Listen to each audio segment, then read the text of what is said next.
Hey there, NCC Unplugged fans. So due to the summer schedule and vacations coming up, we've decided to switch things up a bit. Starting now, we'll be bringing you our episodes on a bi-weekly basis. That means you'll get today's episode as usual, and then the next one will be airing on July 24th. But don't worry. Even though we're spreading out our episodes a bit more, we're still going to be delivering top-notch content and engaging discussions every step of the way. Please remember to give us a like and 5-star review. Doing so helps NCC Unplugged reach more people. And now, for today's episode. We all do have a story to share, and we can talk about the transformation that God's done in our hearts, whether we've known him since we were a child or whether, you come to faith in him as an adult. So you don't need to wait to have this perfect 30-minute of, family devotion time on your living room couch. Make small deposits every day in the life of your child he has been breaking down fear and anxiety in my life. I had a health issue 10 years ago that really spiraled into a lot of health anxiety that then spiraled into a lot of just generalized anxiety in my life. This is NCC Unplugged. Welcome back to another episode of NCC Unplugged. I always feel like I forget to introduce myself. My name is Jeff Terpstra, preaching minister at Norwin Christian Church, and this is a podcast based out of NCC, and we are excited to be joined with Allison Murray this morning. Hi, Jeff.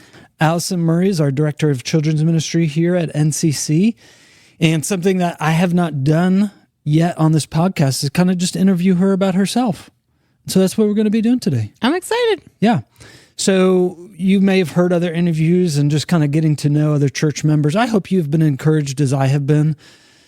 I love hearing how God works in other people's lives, how God has brought them to the point where they are now, and just in a way to get to know other people that attend our church. And Allison, more than just attend, she's on staff. She's been on staff, well, I'll let you tell that story. Okay. For how many years you've been here. But let's start at the beginning. Did you grow up in Pennsylvania? I did. I have not been far from this area except for my college years, and right past there, I grew up in Penn Township. And so I graduated from Penn Trafford High School. So I've been kind of in the area. It is. Yeah. So I've been in that area for a long time. Went to church in the surrounding area for a very long time. And so I am glad to be back home. I went away to college, to Grove City College for 4 years, and then taught in Butler for 3 years. Cool. So that was like the furthest I've ever been. And then came back here, and I consider this area home. And you were telling me earlier, almost in tears, you just missed your brother so much. I had, yes. That you had to come back. I had to come back for And Matt. he's right off the screen. That's why I'm saying that right now. He's over in the corner. So you talk about like early childhood, family, all that stuff. Did you grow up in the church? Sure. You guys were always part of the church? We were. I have friends now that, we say we met in the church nursery because that the church has always been part of my life. My parents are very strong Christians and raised Matt and I to know Jesus from a young age. So I was baptized at age 8. And as I think back through my story, there have been times where I think when I was a teenager, I questioned, is it possible that I knew enough at age 8 to come to a saving knowledge and faith in Jesus? And, almost the question of, did my baptism count kind of thing? But now all these years later, as I look back, I can say that yes, I did at what an 8-year-old can have an understanding of, salvation in Jesus. And so, of course, it counted, but I believe that God gives us grace for where we are, at that point in time when we come to faith in him. And then as we grow, obviously, we're going to mature, and that's part of that whole sanctification process. But that was probably, for a long time, I felt like I didn't have a testimony because I have known Jesus for my whole life. And thankfully, just because of growth that I've done in the last few years, I'm beginning to see that we don't all have to have that like rags to riches story, or that like he picked me up from, the pit. That we all do have a story to share, and we can talk about the transformation that God's done in our hearts, whether we've known him since we were a child or whether, you come to faith in him as an adult. So, yeah, I think you're right. Just reflecting on my story too. Like, we all want this, like, I was, hardcore drug addict, whatever, and God completely transformed my life. But sometimes we need to be reminded of God working in other ways, in small ways, and that is transforming us. Like, even though our stories aren't like that, we were still lost in our sins, and we were still depraved even more than we think. And so, yeah, okay, for sure. Well, before I keep going on that, this is about you. So, so what? Okay, so that was growing up a little bit. You went off to college. What did you go to college for? I went to college for elementary and early childhood education. And after that, I taught as a first grade teacher for 6 years in the public school system, 3 years in the Butler area school district. And then when I moved back in this area, I taught at West Hempfield Elementary, also first grade for 3 years. What was that like? Did you enjoy it? Were they little rugrats? I loved it at the time that I did it. And people have asked me since then, like, well, when are you going back, or are you going back? And at this point, the answer is I don't care to go back. But for that point in time in my life, it was absolutely the thing that I loved doing. And I'm so thankful that I had those interactions with those children and those families.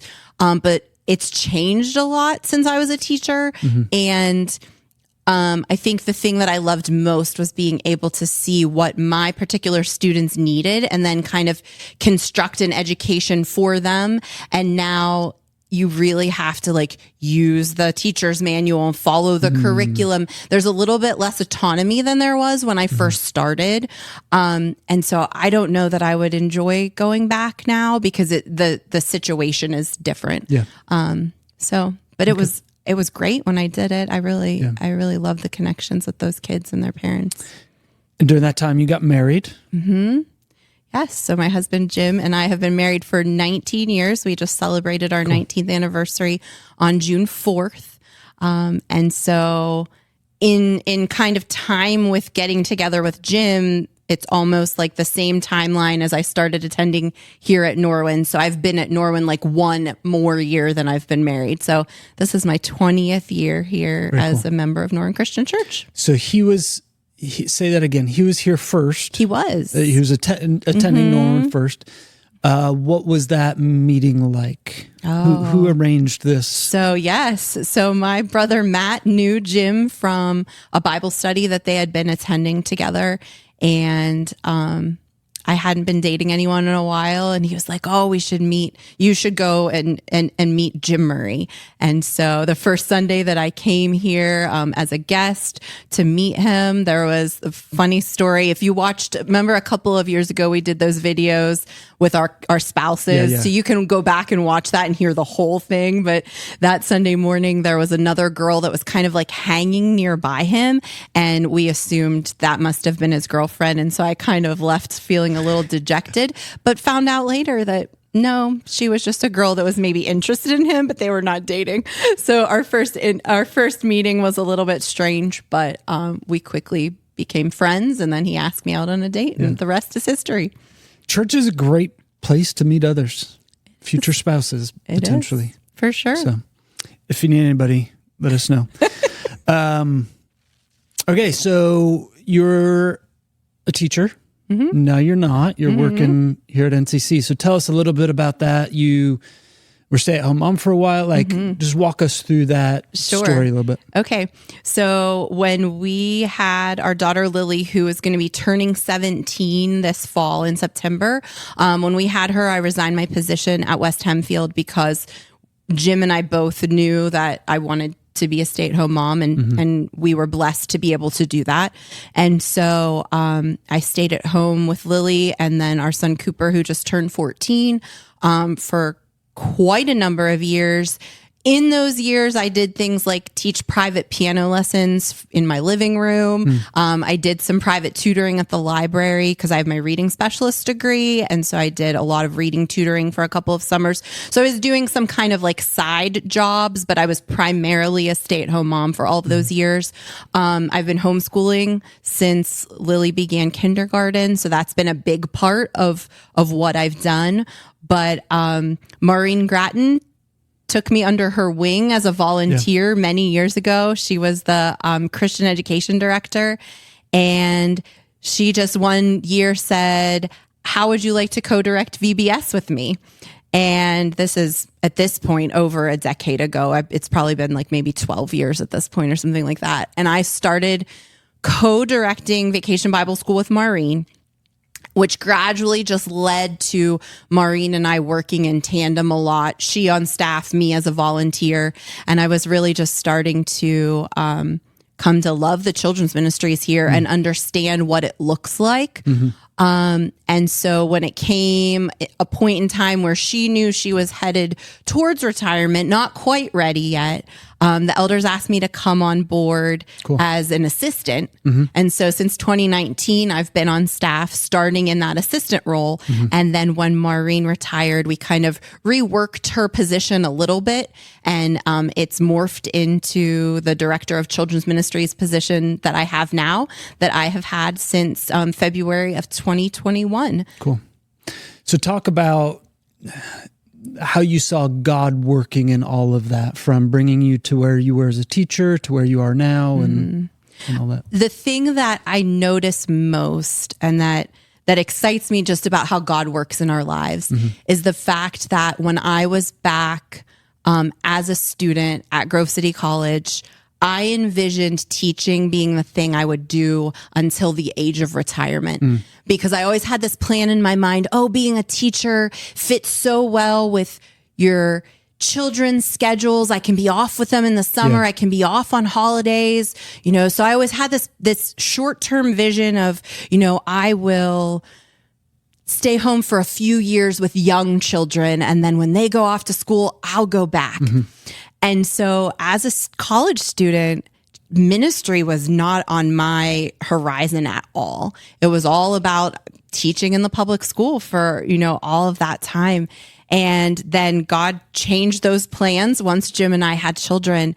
And so the thing that I love most is to look back and say, he knew I was going to be in children's ministry someday, but he chose to prepare me as a teacher first. And not prepare me in a ministry education. But man, when I look back on the things that I learned, I'm applying those things every day in my role here. And thankfully with everyone that I work with and just personal study, I feel like I've caught up on the ministry side of things since I don't have that education behind me. But I love all of the things that I learned about child psychology, things that I know about interacting with families, things that I know about how a child best learns. I'm applying those things in my role here all the time. So how do you think God has been working in your heart most recently? What are some things you've been hearing from him? The biggest thing that has been changing in me over the past even 6 months is he has been breaking down fear and anxiety in my life. I had a health issue 10 years ago that really spiraled into a lot of health anxiety that then spiraled into a lot of just generalized anxiety in my life. And, I begged and pleaded with him for 10 years to take that away. And he said, no, not yet, and so there was a lot of clinging to him that I had to do, a lot of scripture memory and things that I had to, rely on the worst days. Just saying the 23rd Psalm over and over again was something that I remember doing like on the worst days. But really gradually, I was experiencing him just healing my heart, really, and making me realize that I can't be in control of everything. And when I finally was able to realize that and truly put my trust and my reliance in him, then I started realizing that I could let go of a lot of that fear because we really don't have control over our lives. But I trust the one who does have control. And so even in this last 6 months, I have truly seen just so many of just like the shackles of that anxiety being broken wide open. And when I share this story, in some ways it makes me a little bit sad for someone who's still sitting in that, because for 10 years, he didn't take it away. And so if somebody's listening today and is saying, well, that's not fair, why Allison, why not me? I was in your shoes, because there was a long time that I watched other people be released from these fears and these worries. But what brought me to where I am today is just relying solely on him, even when I thought that there may be a time that this side of heaven, I would never experience, relief from those worries. And so maybe that's what finally allowed me to get to this place, is just full 100% reliance on him and knowing that I can't rely on myself. Wow. So what does that look like for someone that's in it? Like what's the encouragement, first step for someone that's in the depths of that anxious spiral? Tell a friend. I didn't tell enough people. And as I look back on the last 10 years, I realized that maybe healing could have come sooner if I would have been more open. And I've become very much an advocate for like good mental health treatment, and I didn't seek it out for myself. And so I would say tell a friend first, and then even though it's going to be hard, listen to their guidance, because when they say maybe you need to go seek counseling, or maybe you need to go see your doctor, I should have done those things and I didn't. And so I've made Jim since promise me that if I ever spiral into that again, that's the first thing we will do is seek counseling, because I really do believe that it has a place. Even if you're in a good place, counseling can have a place in all of our lives. But it is something that I think maybe I was embarrassed to admit. And so I didn't seek the proper channels that I should have. Thanks for sharing about that and being vulnerable. I know you're not the only one dealing with that, so it's important we talk about it. And as a church, we know some counseling organizations. We're more than happy to get people into that place where they can get help and process some of those things. So, being in your position as director of children's ministry, what is some encouragement or some help that you'd give to parents that are just in a busy season of life? We're right now, as we're recording this, we're in the midst of summer. You and your schedule of children's ministry is busy. Parents have, soccer, whatever it is that they're involved in. What piece of advice or encouragement would you give to parents that are in that season right now? Sure. Well, that anytime I get to talk about family discipleship, I'm always going to turn to Deuteronomy 6. And so the advice that I give is that when Deuteronomy 6 talks about talking about the things of God, when you lie down, when you get up, as you're at home, when you walk along the way, you don't need to wait to have this perfect 30-minute of, family devotion time on your living room couch. Make small deposits every day in the life of your child through the way you help them through their hard times, through the way you celebrate the good times, through bringing them here to church on Sunday, discussing on the ride home what they learned. All of those little things can make an eternal impact. So start small, keep at it, and realize that over the course of your child's life, you really are making big deposits. They might just not be all at once. Like little at the time.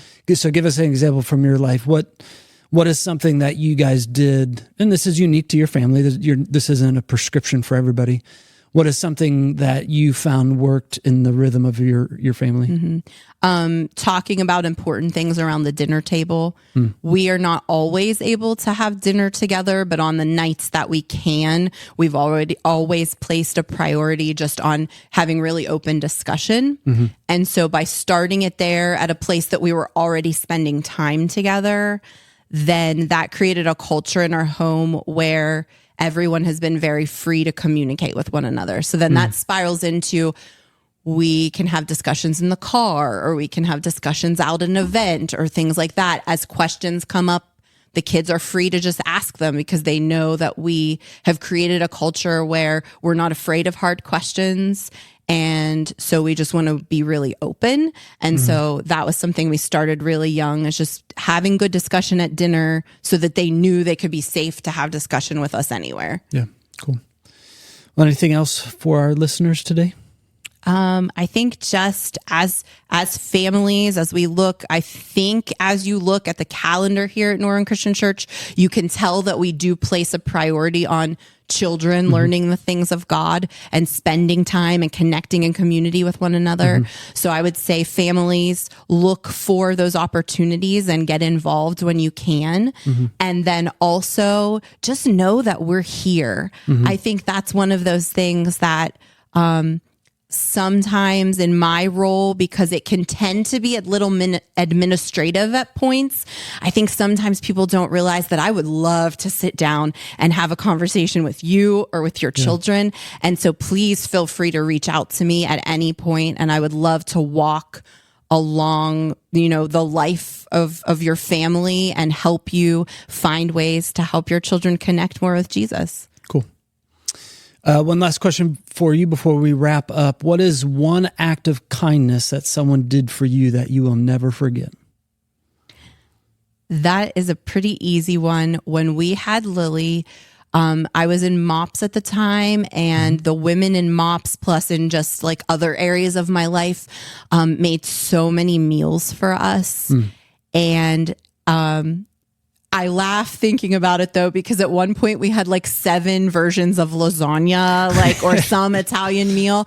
Thankfully now with like those online meal trains, people can say what they're bringing, and it helps not have a lot of repeats. But I was so grateful for those 7 lasagnas because it showed the love of my people, of my community. And it helped in a really practical way when Jim and I were just exhausted. And so that kindness really stuck with me. And now that's something I try to make sure that I do when people are either having new babies or in a time of need. If I can provide a meal for them, I know what an impact that makes. And I don't know if I would do it as often if somebody else hadn't done it for me first. So that really stuck with me. Perfect. Well, thanks so much for opening up a little bit today and letting us ask you some questions. And most of you listening probably already know Allison Murray, but now you know her background a little bit and more about her. So she's always very open for questions and conversations. So like she said, feel free to always stop her and ask. But Allison, thank you so much for joining us today. You're welcome. Thanks for having me. And thank you, everybody, for listening to another episode of NCC Unplugged. Thank you for tuning in to NCC Unplugged. If you've enjoyed listening to our podcast, we encourage you to share this with your friends and family. NCC Unplugged is available on all major podcast platforms. And if you're ever interested in experiencing Norwin Christian Church firsthand, we invite you to join us for our services every Sunday at 8:45 and 10:30 a.m. We have engaging classes available for all ages, ensuring there's something meaningful for everyone in our church community. For more information about NCC or any other inquiries, visit norwinchristianchurch.com.